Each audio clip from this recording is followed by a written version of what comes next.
Welcome to Spotlight. I'm Liz Wade. And I'm Bruce Gulland.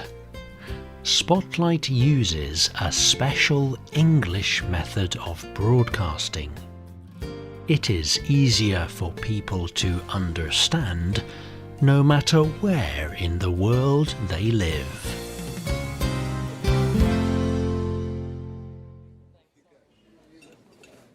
Two men sit together at a table. They are eating at a small restaurant in Kfar Vitkin, Israel.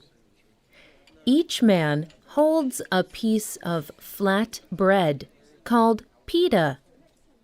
One man takes his pita bread and spreads a smooth, thick substance all over it.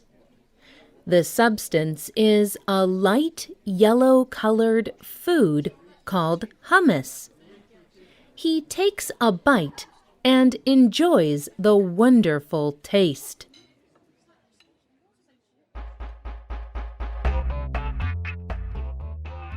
Hummus is a very famous food in the Middle East. People make it from cooked chickpea beans, olive oil, lemon, garlic, and a liquid called tahini paste. People from the Middle East have been making and eating hummus for almost 1,000 years. It is a much-loved food. And that is why Kobi Tzafrir decided to start his hummus restaurant, Hummus Bar. He wanted Hummus Bar to be a place where people could enjoy hummus together. In 2015, Tzafrir's restaurant became famous for something more than his hummus. It became famous for peacemaking. Today's spotlight is on Kobi Tzafrir's restaurant and using hummus to bring peace.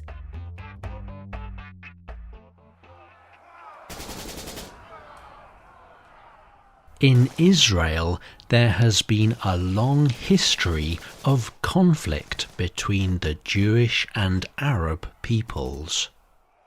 In 2015, violence between the groups increased.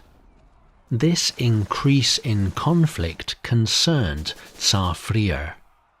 So he decided to do something unusual about it. He did not protest or fight. He did not write a letter to his government officials. Instead, he wrote a message on his restaurant's Facebook page. It said, "Are you afraid of Arabs? Are you afraid of Jews? At our restaurant, there are no Arabs, but there are also no Jews. We have human beings and real excellent Arab hummus." Tzafrir continued his message. He said that he would charge only half price for hummus that was ordered by Arabs and Jews that would eat together. Immediately, Tzafrir's simple message spread around the world. Hundreds of people liked and commented on his Facebook post. And news organizations from around the world began contacting him. Tzafrir hoped that charging half price would encourage more Jews and Arabs to eat and talk together. Tzafrir believes that if people know each other, it will be more difficult to hate each other. And he thinks hummus is a particularly good food to encourage peace in Israel. Tsar Freer told the New York Times news organization, Hummus is a social food. You eat together and share the pita bread. This is a food that came from Arabs and that Jews also like a lot.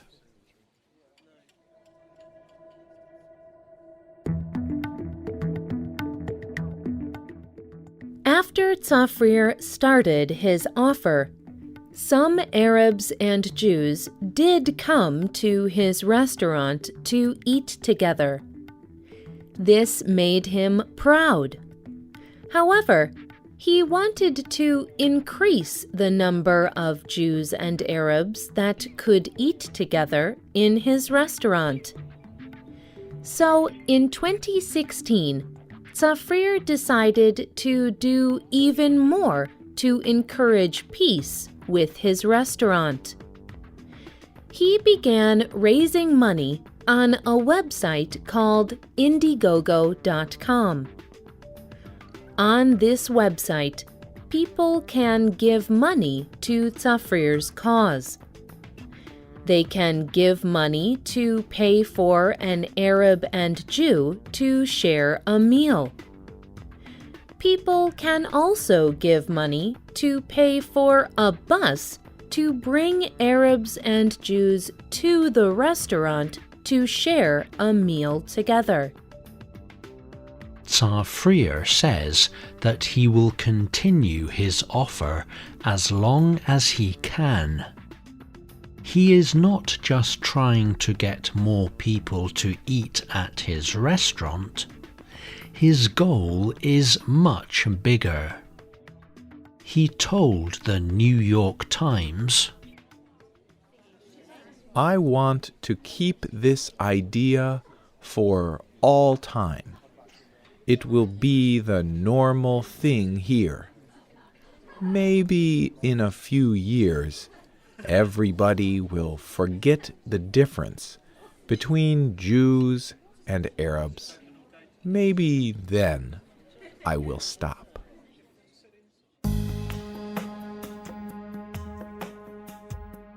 Tsar Freer is not the only person who thinks hummus may be the secret to peace in the Middle East. In 2012, Trevor Graham released a film called Make Hummus, Not War. Graham had heard that there was a legal fight between Lebanon and Israel. The fight was over who owned the legal rights to hummus. Graham knew that no one country owned the ancient food. But he thought it was interesting to follow the stories of hummus lovers from different Middle Eastern countries, like Lebanon, Israel, and Palestine. Some of these people shared how they made their hummus. People from each of these countries make hummus in the same basic way. But individual people do make small changes to make their hummus different. Most of the people in the film believed that their country was the home of hummus, and they all thought their hummus was the best. But Graham's film was about a lot more than just hummus. He used the story of hummus to explore bigger subjects of love, hate, conflict, and peace in the Middle East.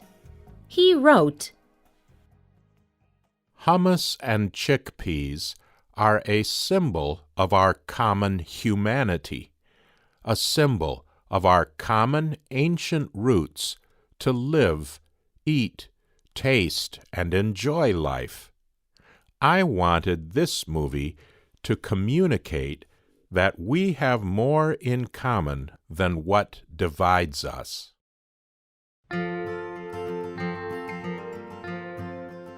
Claudia Rodan is one of the people that Graham's film follows.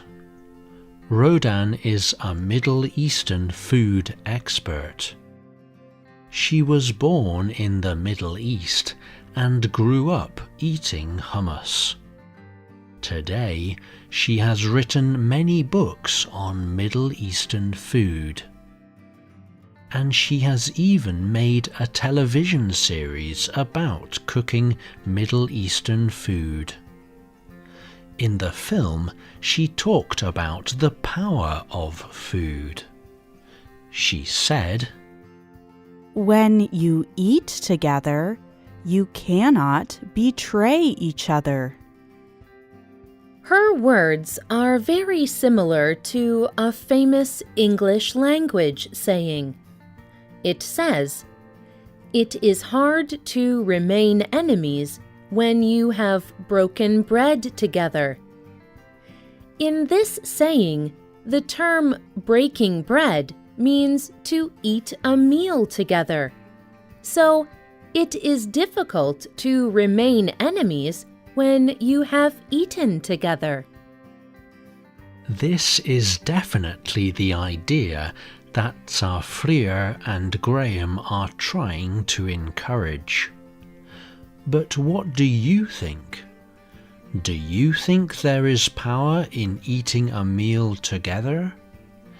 Do you think food can turn enemies to friends? Do you think hummus could bring peace in the Middle East? Maybe not. But each small act a person does to build peace makes a difference. And it is definitely a way to try that tastes good.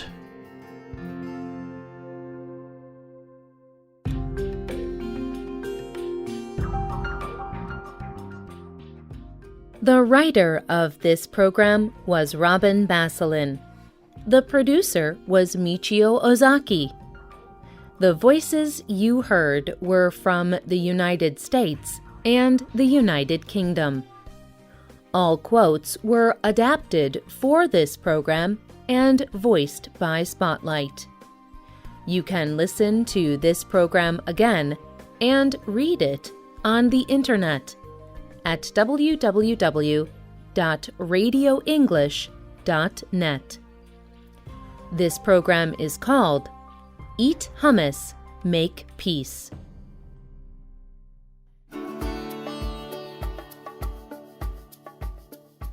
Tell us what you think about today's program. You can leave a comment on our website or email us at radio@radioenglish.net. And find us on Facebook. Just search for Spotlight Radio. You can also get our programs delivered directly to your Android or Apple device. Just download our free official Spotlight English app. We hope you can join us again for the next Spotlight program. Goodbye.